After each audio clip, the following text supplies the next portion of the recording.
Tamil stories world voice. இது கதைகள் கேட்பதற்கான தளம். கதைகளை முழுசாக கேட்டுட்டு லைக் பண்ணுங்கள், கமெண்ட் பண்ணுங்கள், ஷேர் பண்ணுங்கள். அப்படியே சப்ஸ்கிரைப்பும் பண்ணிக்கோங்க.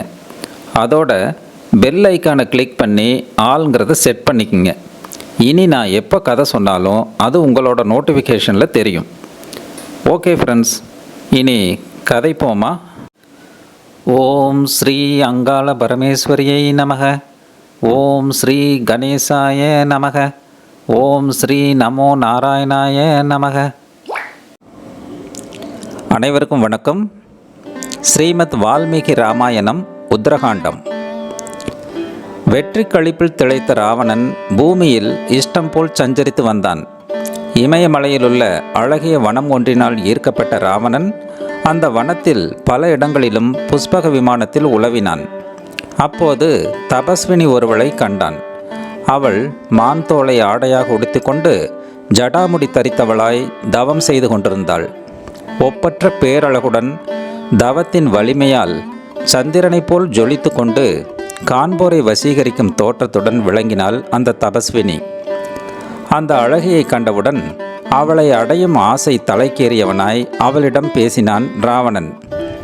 பெண்ணே, உன் இளமைக்கும் அழகுக்கும் நீ இருக்க வேண்டிய இடம் இதுவல்ல. உனக்கு பொருத்தமற்ற இந்த தபஸ்வினி கோலத்தையும் உபவாசங்களையும் உடனே கைவிடு. உன் அழகில் மயங்காதவர் எவரும் இந்த உலகில் இல்லை. வயது முதிர்ச்சி வந்த பிறகல்லவா தவமும் விரதமும். இப்போது எதற்கு? பெண்ணே, நீ யார்? உன் பெற்றோர்கள் எங்கே? இங்கு உன்னை தவிர எவரையும் நான் காணவில்லை. தன்னந்தனியாக இந்த காட்டில் எதற்காக தவம் செய்கிறாய் என கேட்டான். உடனே அந்த தபஸ்வினி, சூரத்வஜர் என்ற பிரம்மரிஷியின் மகளே நான். அவர் எப்போதும் வேதம் ஓதிக்கொண்டிருப்பவர். அவரது முகத்திலிருந்து வாக்கு ரூபமாக நான் உண்டானதால் எனக்கு வேதவதி என்று பெயர் விளங்கிற்று. தேவர்கள், கந்தர்வர்கள், யட்சர்கள், அசுரர்கள், பன்னக கணங்கள் என் தந்தையை அணுகி என்னை மனைவியாக்கி கொள்ள கேட்டார்கள். ஆனால் என் தந்தை அவர்கள் அனைவரின் எண்ணங்களையும் நிராகரித்தார். மேலும் மகாவிஷ்ணுவுக்கே என்னை மனம் செய்து கொடுக்க இருப்பதாகவும் யாரும் பெண் கேட்டு வரவேண்டாம் எனவும் கேட்டுக்கொண்டார். இதனால் பலரும் ஏமாற்றத்துடன் சென்றனர். அவர்களில் நம்புதன் என்ற தைத்தியராஜனும் ஒருவன். என் தந்தையின் பதிலை கேட்டு கோபமுற்ற நம்புதன் ஒரு நாள் இரவில் என் தந்தை உறங்கிக் கொண்டிருந்த போது அவரை கொன்றான். என் தந்தைக்கு மூட்டப்பட்ட அக்னியில் தானும் விழுந்து என் தாயும் உயிர் துறந்தாள். இறந்த என் பெற்றோரின் ஆசையை நிறைவேற்றும் பொருட்டு மகாவிஷ்ணுவை கணவனாக அடைய நான் இங்கு தவம் செய்து வருகிறேன். அந்த புருஷோத்தமனே என் கணவர் என்பதால் உடனே நீ இங்கிருந்து செல். என் தவ பலத்தால் நீ யாரென்று அறிந்தேன். இனியும் இங்கு நீ நிற்காதே என்றாள் வேதவதி. இதை கேட்ட ராவணன், பெண்ணே, நான் இலங்கை அரசன் ராவணன். நான் யார் என்பதை அறிந்து கொண்டேன் என்று நீயே சொல்கிறாய். பிறகென்ன? நீ எனக்கு மனைவியாக சம்மதித்தால் சகல போகங்களையும் அனுபவிக்கலாம். நீ கணவனாக அடைவதாக சொன்ன விஷ்ணு என்பவன் யார்? என்னுடைய பலம், வீரியம், தவத்துக்கு அவன் சமமாவானா என கேட்டு வேதவதியை பார்த்தான். உடனே வேதவதி, சகல லோகங்களுக்கும் அவரே அதிபதி ஆவார். சகல பிராணிகளும் அவரை கொண்டாடுகின்றன. நீ கொஞ்சமும் புத்தியற்றவன் என்பதாலேயே அவரை அவமரியாதையாக பேசுகிறாய் என்றாள். இதனால் கோபம் தலைக்கேறிய ராவணன் தன்னை மறந்து வெறிகொண்டு வேதவதியின் தலைமுடியை பிடித்து இழுத்தான். வேதவதியின் கை ஒரு கத்தியாக மாறி ராவணன் பிடியில் இருந்த முடிக்கற்றையை வெட்டி எறிந்தது. யாருமற்ற அபலையான வேதவதி தன் தவ வலிமையால் அக்னியை உண்டாக்கினாள். நீசனே, உன்னால் தொடப்பட்ட எனது இந்த தேகத்தை வைத்துக்கொண்டு நான் இனி வாழ மாட்டேன். அக்னியில் விழுந்து உயிரை மாய்த்து கொள்வேன். புண்ணியஸ்தலமான இந்த தபோவனத்தில் என்னை பலாத்காரமாக தொட்டாய் அல்லவா? உன்னை கொல்ல நான் மறுபடியும் பிறப்பேன். பிரம்மா உனக்கு அளித்த வரத்தால் உன்னை நான் நேரில் கொல்லக்கூடாது. நான் யாகங்களையும் ஹோமங்களையும் முறைப்படி செய்தவள் என்றால், தானங்களையும் தர்மங்களையும் முறைப்படி செய்தவள் என்றால், ஆண் பெண் சம்பந்தமின்றி அவதாரம் எடுப்பேன். அந்த மகாவிஷ்ணுவை கணவனாக அடைவேன். நீ என் காரணமாய் உயிர் துறப்பாய் என்று சபதம் செய்து அக்னியில் விழுந்து உயிரை விட்டாள் வேதவதி. அப்போது ஆகாயத்திலிருந்து பூமழை பொழிந்தது. அகஸ்தியர் ராமனை நோக்கி, ராமா, இந்த வேதவதியே திரேதா யுகத்தில் ஜனகரின் மகளாக ஏற்கலப்பையின் நுனியால் கிளறப்பட்டு பூமியிலிருந்து வெளிப்பட்ட சீதையாவாள். பரம்பொருள் விஷ்ணுவை கணவனாக பெற்றுக்கொண்டவள். கிருதா யுகத்தில் வேதவதியாகவும் திரேதா யுகத்தில் சீதையாகவும் அவதரித்தவள் என்று கூறினர். உடனே ராமன், சுவாமி, வேதவதியின் அக்னி பிரவேசத்துக்கு பிறகு நடந்தவற்றை தெரிவியுங்கள் என்று கேட்டுக்கொண்டான். அகஸ்தியர் ராமனை வணங்கிவிட்டு தொடர்ந்தார். ராமா, வேதவதியின் அக்னி பிரவேசத்துக்கு பிறகு ராவணன் புஷ்பக விமானத்தில் பூமி எங்கும் சஞ்சாரம் செய்தான். அப்போது உசீர பீஜம் என்ற புண்ணிய சேத்திரத்தை ஆண்டு கொண்டிருந்த மருத்தன் என்ற அரசன் இந்திரன், யமன், குபேரன், வருணன் இன்னும் பிற தேவதா கணங்கள் அனைவரையும் அழைத்து யாகம் ஒன்றை செய்து கொண்டிருந்தான். பிருகஸ்பதியின் உடன் பிறந்த பிரம்ம ரிஷியான சம்வர்தர் இந்த யாகத்தின் புரோகிதராக இருந்து யாகத்தை நடத்தினார். ராவணன் அந்த யாகசாலையில் நுழைந்ததும் இந்திரன், யமன், குபேரன், வருணன் ஆகியோர் இவனுக்கு நம்மால் மரணம் நேராது என்பதை அறிந்து தங்களது சுயரூபத்தை மறைத்து கொண்டு வேறு பிராணிகளின் ரூபம் எடுத்து கொண்டார்கள்.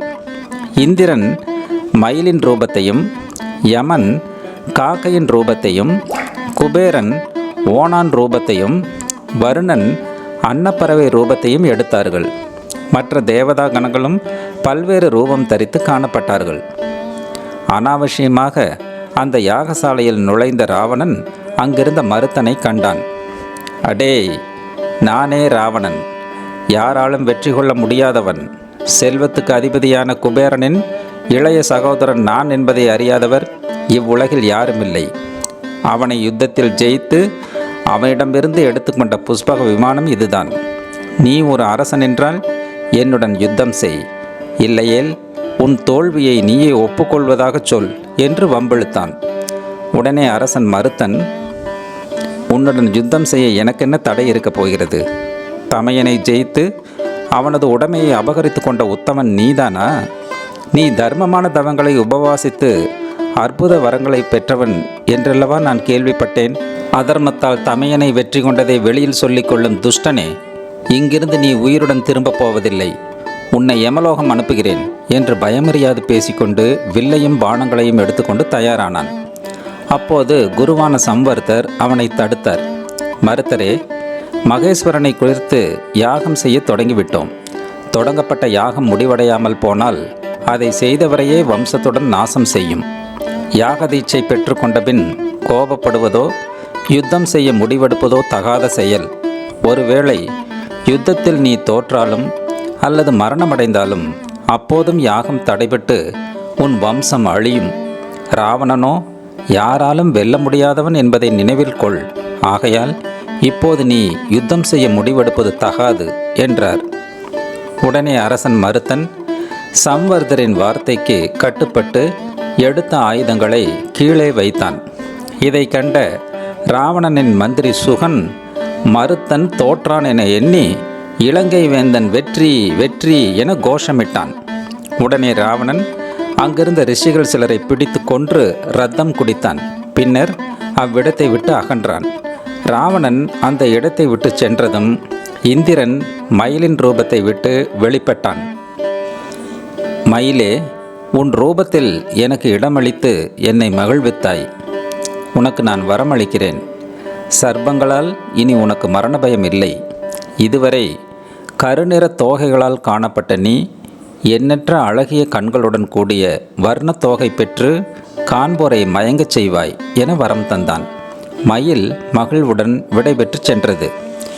காகத்தின் ரூபத்திலிருந்து வெளிப்பட்ட யமதர்மன், காகமே, உன்னிடத்தில் எனக்குண்டான அன்பின் காரணமாக நானும் உனக்கு வரம் தருகிறேன். மற்ற பிராணிகளுக்குரிய ரோகங்களும் அசௌகரியங்களும் உன்னை அணுகாது. மனிதர்களாய் பார்த்து உன்னை கொன்றால் ஒழிய உனக்கு மரணம் நேராது. எனது யமலோகத்தில் வசிக்கும் மனிதர்களின் ஆத்மாக்கள் பசி தாகத்தால் தவிக்கும்போது அவர்கள் சார்பாக உனக்கு உணவளித்தால் அது இங்குள்ள ஆத்மாக்களை திருப்தியடையச் செய்யும் என்றான். காகம் மகிழ்வுடன் விடைபெற்று சென்றது. அன்னத்தின் ரூபத்திலிருந்து வெளிப்பட்ட வருணன், அன்னமே, தக்க சமயத்தில் எனக்கு உதவினாய். என்னை மகிழ்வித்த உனக்கு நானும் வரம் தருகிறேன். உன்னுடைய சாம்பல் மற்றும் கருப்பு நிறம் இனி சந்திரனின் ஒளியைப் போலும் பாலின் வெண்மையைப் போலும் பிரகாசமாய் விளங்கும். எப்போதும் என் அருகே இருப்பது போல் எனது உடலான நீரினில் மகிழ்வுடன் காலம் கழிப்பாய் என்றான். அன்னம் மகிழ்வுடன் விடைபெற்று சென்றது. ஓணானின் ரூபத்திலிருந்து வெளிப்பட்ட குபேரன், ஓணானே, என்னை மகிழ்வித்த உனக்கு நானும் வரம் தருகிறேன். கருநிறத்துடன் காணப்படும் உனது உடல் இனி பல வர்ணங்கள் உடையதாய் விளங்கும் என்றான். ஓணான் மகிழ்வுடன் விடைபெற்று சென்றது. மருத்தனுடைய யாகத்தில் கலந்து கொள்ள வந்த தேவர்கள் இவ்விதம் தங்களுக்கு உதவிய ஜந்துக்களுக்கு வரம் அளித்ததோடு மருத்தனின் யாகத்தை நல்ல விதமாக முடித்துவிட்டு சொர்க்கம் சென்றார்கள்.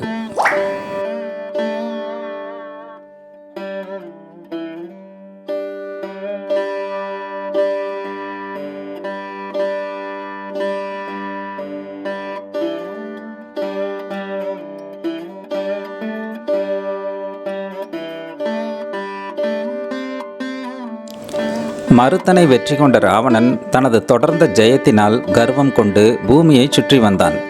பல சிற்றரசர்களை வழியை தேடிச் சென்று வேண்டுமென்றே சண்டைக்கு இழுத்தான்.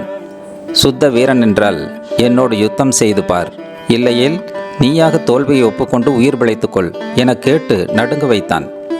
அரிய வரங்களை பெற்று பலத்தால் கொழுப்படைந்து சண்டைக்கு இழுக்கும் மகா துஷ்டன் இவன்.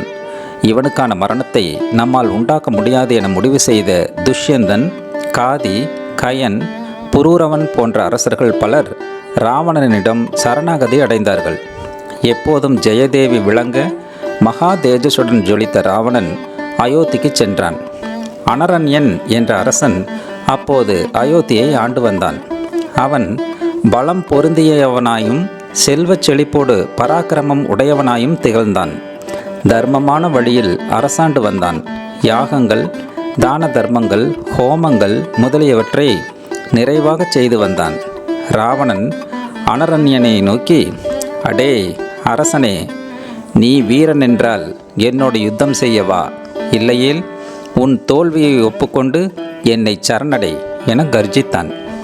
அனரண்யன் ஒரு வீரன் என்பதால், ஏய் அசுரனே, உன்னிடம் சரணடைய நான் கோழை அல்ல, சுத்த வீரனடா, உன்னுடன் யுத்தம் செய்ய தயாராகவே இருக்கிறேனடா என முழங்கினான். ராவணன் வரும் விஷயத்தை முன்னரே அறிந்து வைத்திருந்த அனரண்யன் அவனை எதிர்த்து போர் செய்ய உத்தேசித்து அதற்கான படைகளை தயாராகவே வைத்திருந்தான். ஆயிரக்கணக்கான ரதங்களோடும் யானைகளோடும் காலார் படைகளோடும் ராவணனை எதிர்த்து போர் புரிந்தான். இரு படைகளும் நெடுநேரம் போரில் ஈடுபட்டன. ஆனால் அசுர படைகளின் ஆவேச தாக்குதல்களை எதிர்கொள்ள முடியாமல் அனரண்யனின் படைகள் பெரும் அழிவை சந்தித்தது. யானைகள், குதிரைகள், ரதங்கள், காலார்படை வீரர்கள் என அனைத்தையும் நாசம் செய்தான் ராவணன். இருந்தும் அனரண்யன் தொடர்ந்து போரிட்டான். ராவணனின் தலையை குறிவைத்து 800 பாணங்களை எய்தான் அனரண்யன். அவைகள் மலை மேல் தவழ்ந்து செல்லும் மேகத்தைப் போல் ராவணனுக்கு எந்த ஒரு தீங்கும் செய்யாமல் நிலத்தில் விழுந்தன. ராவணன் தன் கையால் அனரண்யனின் தலையில் ஓங்கி அடித்தான். இடிபோல் இறங்கிய அந்த அடியால் நிலை குலைந்த அனரண்யன் பூமியில் விழுந்தான். இதை கண்டு ராவணன் எக்காலமாகச் சிரித்தான். அடே மூடனே, என்னிடம் தோற்றேன் என்று ஒரு வார்த்தை சொல்லியிருந்தால் இவ்வளவு அழிவு உனக்கு ஏற்பட்டிருக்குமா? என்னோடு போர் செய்து என்ன பலனை அடைந்தாய் பார்த்தாயா? அரியணை சுகத்தில் என் பராக்கிரமங்களை அறிந்து கொள்ளாமல் போர் செய்த நீயும் இனி உயிரை விடப் போகிறாய் என இருமாப்புடன் பேசினான். அரசன் அனரண்யன் மிகவும் பலம் குன்றியவனாய் பேசினான். அடே அசுர துஷ்டனே, எனக்கான மரண காலம் இப்படி என்று இருக்கும்போது என்னால் என்ன செய்ய முடியும்? என் மரணம் உன்னால் நிகழும் என்ற விதி முன்பே எழுதப்பட்டு விட்டது. அது நடந்தே தீரும். வென்றது நீயல்ல, காலம்தான் வென்றது. நான் உன்னை கண்டு மற்றவர்களைப் போல் பயந்து ஓடவில்லை. எதிர்த்து போரிட்டு மரண தருவாயில் உள்ளேன். நான் பிறந்த இஸ்வாகு குலத்தை அவதூறாக நினைத்து பேசிவிட்டாய். நன்றாக கேள். நான் இதுவரை செய்து வந்த யாக யக்னங்களும் தான தர்மங்களும் ஹோமங்களும் உண்மையானால், எனது ராஜ்ய பரிபாலனம் தர்ம வழியில் நடந்தது என்பது உண்மையானால், என்னுடைய இதே இஸ்வாகுகுல வம்சத்தில் தசரதனின் பிள்ளையாக ராமன் என்ற ஒருவன் பிறப்பான். அவனால் உனக்கு மரணம் உண்டாகும் என சபித்தான். அப்போது தேவ துந்திபுகள் இசைத்தன. வானம் பூமழை பொழிந்தது. சிறிது நேரத்தில் அனரண்யனின் உயிர் அவன் உடலை விட்டு பிரிந்து சொர்க்கத்தை அடைந்தது. ராவணனும் புஷ்பக விமானத்தில் அங்கிருந்து அகன்றான். ஜெய் ஸ்ரீராம்.